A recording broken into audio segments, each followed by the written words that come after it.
joined on dais Shri Vidya Shankar, Founder Trustee Triple IT Law, Shri Anish Sheikh, IS Manager Wipro, Shri Rajneesh Sharma, Security Manager HP, to proceed with technical session 2. I now request Mala student to hand over a bouquet and memento as a token of gratitude. Mr. Rajneesh Sharma holds a Bachelor of Technology degree from National Institute of Technology, Warangal, and Master of Business Administration degree from National Institute of Industrial Engineering. Rajneesh has been instrumental in successfully implementing and testing the business continuity plans for key trade customers, developing a data privacy tool in collaboration with HP Labs, and driving the global SAS 70 program of HP BPO. Rajneesh is a certified information security auditor. Rajneesh is a manager in the BCP and security team of Global Business Services at HP. He has also led a number of major assignments in the area of ERP reviews, Surveillance Austerity, and outsourcing assurance for leading IT-enabled services, financial services, and FMCG organizations. He has been awarded National Scholarship by Human Resource Development Ministry, Government of India. He is also a state-level cricket player, and his other hobbies include solving crosswords and traveling to new places. We welcome you, sir. I now request Mr. Veeresh to hand over a bouquet and memento as a token of reverence.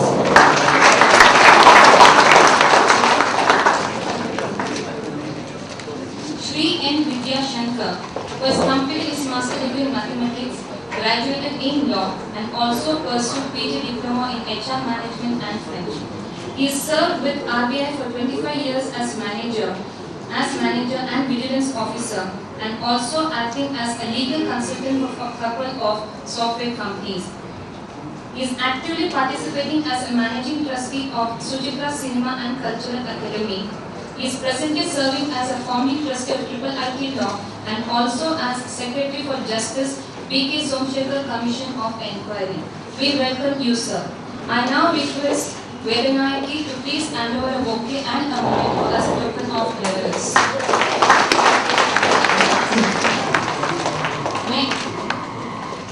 May I now request Shri N. Vidya Shankar, chairperson for this technical session 2, to please take the floor.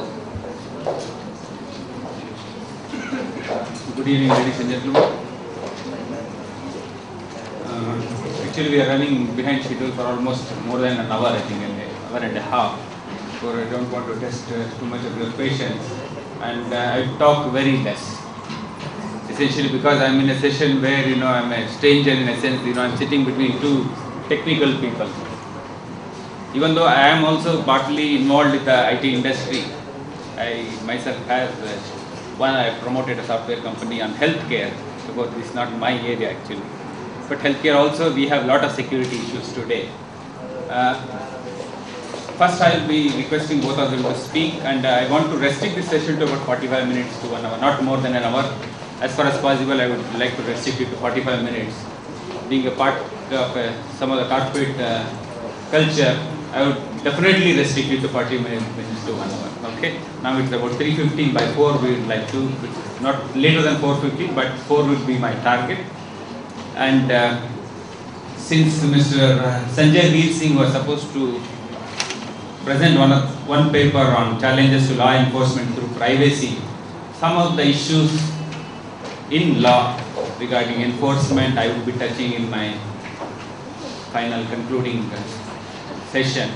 And before that, I request both my young friends to speak. In fact, even though I am connected with both law and in information technology, whenever I listen to technical speeches on this subject, I get really scared. Prasanna is a good friend of mine from last 8 to 10 years. I have seen him working in various institutions. It's very scary actually to talk about security in technology. Technology is far ahead of law. And I have had the opportunity to interact with the Government of India and Government of Karnataka on various security issues. And most of our government agencies are woefully inadequate to handle this situation. In fact, one of the committees I was involved with in the Government of India on access management and identity, my friends are here, they're from NIC. I was really shocked when I went to that meeting. because they had decided, when I went to that meeting, they had decided technically what to do without taking into consideration none of the legal issues involved into that. In fact, I had to change the completely, when I went and said that no, I wouldn't sign this document. Then they said, you give me your opinion, we will add it to that. That's the kind of approach we have today in this country. I mean, it's not that it is intentional, because the non-technical issues in this country we are far behind what's happening in the technology domain. Therefore, I'll just touch that issue after when these two people speak on that. First, I request Mr. Anish Shaikh to speak about the data privacy and employees. Good afternoon, friends, and thanks for coming in, and organizers, thanks for inviting me to talk about this privacy and data protection. My presentation is full of incidents which I have come across in real life, or somebody whom I know has come across, touch very critical issue of privacy. It can be individual or corporate. So let's begin with. This is a simple definition of privacy. Privacy is defined as individuals' ability to restrict, eliminate the collection, use, and sale of confidential data or personal information. Data protection is all we know about security of the data. It can be personally identifiable data, sensitive or proprietary in nature. India incorporated in news over privacy and data protection. On 3rd of October 2008, Cisco released a report about data leakage being more prevalent in India and China. India is a big IT powerhouse, and such reports obviously do impact the brand name of India. BPO pulls after data theft incident. This happened somewhere around fall of 2005. Complete business shutdown just for a simple, some employees' actions caused the company to shut down their business. Now, why do we need privacy and data protection? The rapid advances in technology are raising privacy concerns. These days, there is a wave out in the cyberspace over the cloud services. You have your applications online, word processing, spreadsheets, you have your emails online, then you have Orkut, you have Facebook, your photos are online, and all your personally identifiable information is there.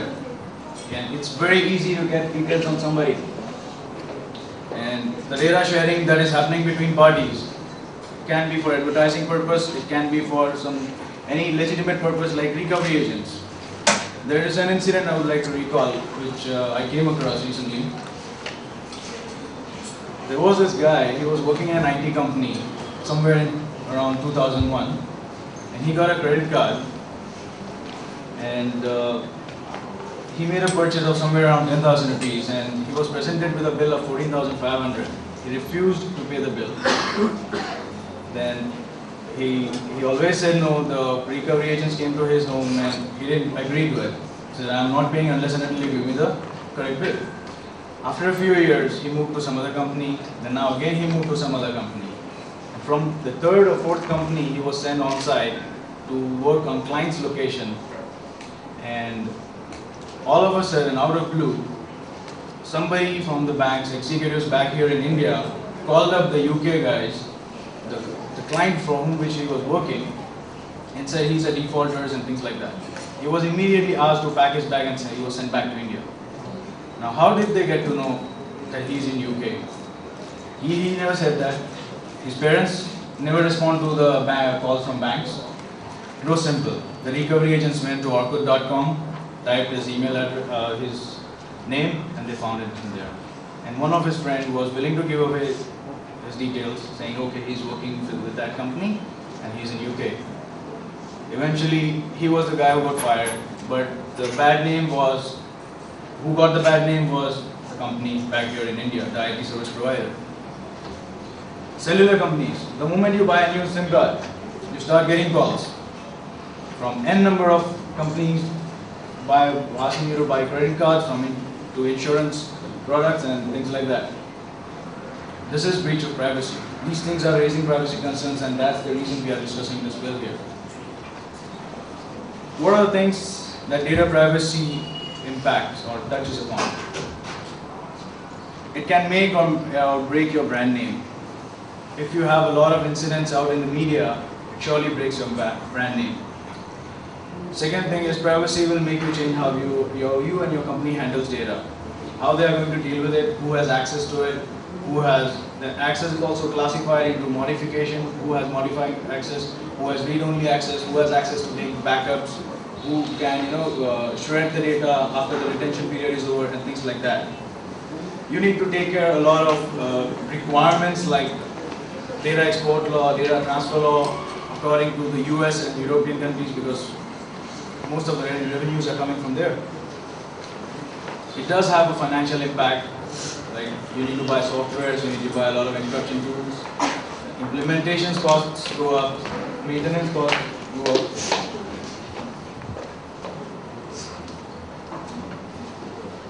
And I guess that's about it.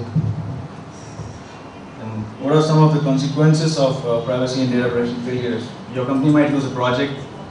There might be loss of revenue, obviously directly linked to the loss of project. Civil and criminal damage is coming your way. Maybe the employee does an action, but the company gets the blame. This slide has a lot of cream in it. There are some 8 to 9 data protection principles, but I'll go through around 5 of them and give you some examples which I've come across. Recently, a few months back, I went to pay my credit card bill, my cell phone bill, to one of the relationship center of the cellular company. I went there and it was an offline payment, swiped my card, and it was generating the bill. While generating the bill, he took the credit card and he started typing my credit card number as well as the CVV2 number in the software provided by the cellular company. When I asked him why he is doing it, he said this is for in case my payments don't go through. It was a very vague reason, but I did agree to it. But anyways, my details were already entered. I came back, I came out, I cut my credit card, I called up my company, the bank, and asked them to issue me a new card immediately. But after a few days, I get an email, I get an SMS saying my mobile payment facility is activated. So I can now, whenever my bill is generated, I can just reply pay and pay the bill. Can we link both these two incidents? Because first of all, to enable the mobile payment facility, I have to enter my credit card details, which were already taken by the customer care, the representative. I was not even asked about it. This was a breach of privacy, and this was totally wrong. It was unlawful, and it was surely gathered for legitimate purpose, but it was not done fair. They were not authorized to do it, and they didn't do it lawfully. 15 days back, I went to buy cough syrup in one of the medical chain that's come up, and after buying it, during the billing, he said, "Sir, can I have your name?" I said, "Yes, my name." I gave my name. He has my cell phone number. I said, "Okay." I gave my cell phone number. Then he said, "Can I have your PAN card number?" I mean, why was that? He says, "Sir, this is because we'll issue a card immediately and things like that." But when I looked through his screen, every detail was there. So if I buy a cough syrup, when I bought a cough syrup. If I buy sleeping pills, they have that. If I buy something else, all things are there. So it's terrific profiling, I would say. That is, I was not even asked for it, or I didn't opt for it. So maybe this law can bring in something that can restrict information collection like this. Excessive collection of data should be governed. Who collects data very well? It's Google. Everything is online. Your application, word processing, spreadsheets, your email, your Google Doc chats are also logged. However, Yahoo or MSN does not do it when using their desktop application, but Google does it. So everything is intercepted. And they profile you very well so that they can do targeted advertising. Now, they have recently come up with a browser, Google Chrome, that even identifies you and sends all your browsing activity to the Google servers. So they know, currently, the limited information was limited to just your emails and which is very private, your chats, but now even what you are browsing. So whatever you browse might come back to you, because you never know which country says, okay, give me details about this guy, and Google has everything. This should be governed. Data collected should be disclosed properly when not required or when purpose is accomplished. Retention period. This happened to me recently. I have a Gmail account. Let's say, for example, anish@gmail.com. Now, out of the blue, I started receiving emails from a stockbroker saying, and those were some Excel attachments. They said those contain the details of their portfolio management clients. So the client name, some details about the client, their investment size, and the action that they took on a daily basis. Now, why did I start receiving those emails? Because there is a simple flaw in Gmail, or you can say it's a feature. If you send an email to an.ish@gmail.com, it comes to me. Because my email address is anish@gmail.com. It has no dots in it. But even if you send it to a.n.i.s.h@gmail.com, it will still come to me. You can say it as a feature, but the stockbroker, that lady who was sending those emails, intended to send it to somebody else, but those emails were coming to me. Of course, I did delete those emails and informed them about it. But first of all, why should the managers of that stockbroker franchisee use Gmail accounts when they have been given official company IDs? Because you never know, but it can be known or unknowingly you are disclosing a lot of details. Something like this. If I get to know, or anybody who is a criminal gets to know that, okay, this guy has invested 5 crores in stocks. Let's kidnap his daughter or his son. There can be very serious consequences to it. So, and these things need to be taken care of. Proper safeguards should be taken in place to avoid disclosure of person and organization. I was recently asked to investigate this case, in which a system administrator, there's a big oil company in the UK, and they had a lot of, they wanted to set up a secret server which holds all the details about their mergers and acquisitions, details about competitive advantage and things like that. Now the administrator was running into some problems. He just went ahead and said, okay, allow everyone access just to try it out. He did that, he enabled it, and it worked. And then he got lost into some other things. Next day he sent out an email, okay, it's working, you can start using it. After 2 months, somebody found out during an audit that that server was accessible by everybody in the company who had an AD account. Now those details were so critical, mergers and acquisitions, details about SCADA systems, which Prasanna already talked about. Those are really, really critical details which were disclosed. The admin got fired, but it was actually the loss for the company. Then stop the misuse of personally identifiable information. Recently, one of the company got Indian company got a project of security management of one of the clients in US. Now this was a team of about 20 people working here, and they used to track virus outbreaks or malicious activities happening in the client's network. While working on one of the cases, there was one guy. He said he zeroed into one machine, one user, saying, okay, this is the user. And he went to the inventory software which was used by the client. He went there, and inventory software basically gives you an inventory of the hardware and software of that machine. Now, after looking at those details, he got interested in it because when the actual user was online at that time, this guy sitting here was able to access all the files on his C drive and D drive. Because of that, he started viewing the photographs and everything of that user. Then he told it back to his friends here, saying, hey guys, see, this is cool. And everybody started looking at those details. Just randomly started attacking, viewing people, the details of clients' employees. And eventually, there was an error once he was looking at the files, and the client found out. This guy here got fired, a few others got fired as well. But ultimately, the company, the contract which was ending in like 1 year or so, it didn't get renewed. So it did give a very bad name to the company, even though the actions were done by somebody else. These are some action items for service providers, but I think Rajneesh is going to take care of them. So I'll just skip this slide and give you. Any questions? I think questions we'll take later. Okay, thanks much.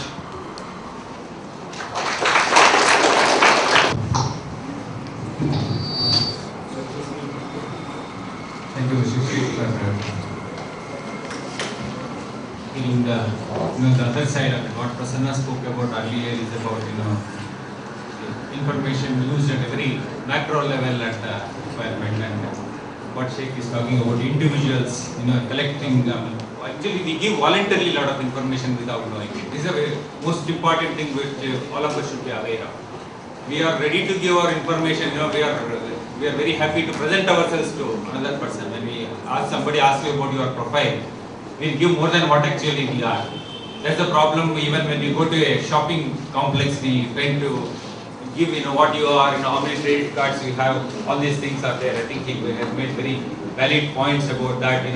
Delivery of information is as much as important as collection of information. We are delivering a lot of information to the system today. This what you call digital society. What we are doing, most of us are doing unintentionally or unknowingly. We are delivering a lot of information to this digital society. We should be very careful about this. Give as much information to the society as required at the context, because that itself becomes it starts piling up. Most of the data today we have in the system is that piled up data. They are not collected at one point of time. They are piled up data. Therefore, we have to be very careful about this delivery of information to the society. Therefore, we have to be careful about that. We will come back to the questions later, and I request Mr. Rajneesh Sharma to speak about data protection requirements for the IT industry. To start with, let me first admit that I have never faced so many lawyers in one shot in my life. One was good enough, but so many very difficult. So I was really happy when Navi told me that you will have to just present, don't worry, there will be no cross questioning. Alright.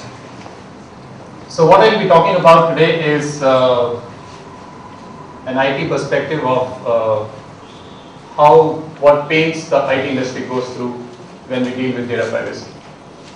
So in the entire presentation, the approach I have taken is the practitioner's view, how when the private data comes to industry, what are the precautions we have to take, what are the controls and requirements we have to take care of.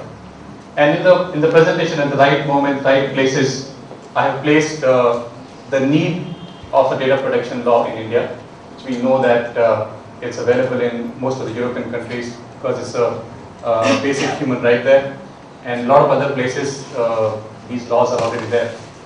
And also, in the end, I have summarized some of the key benefits which IT industry or IT companies will get if we have a robust data privacy law in India.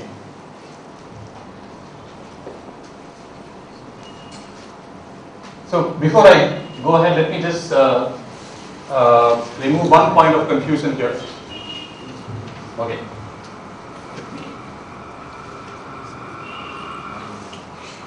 A lot of time people get confused with information security to data privacy. So let's first try and sort that out. By now, most of us know that information security has three pillars, which are confidentiality, availability, and integrity. Confidentiality we all know. Availability is about the information being available at the right time when you need it. And integrity is about the accuracy of the data. Whatever data you are accessing is correct, accurate. It's not tempered. Data privacy, on the other hand, it's a special category of data where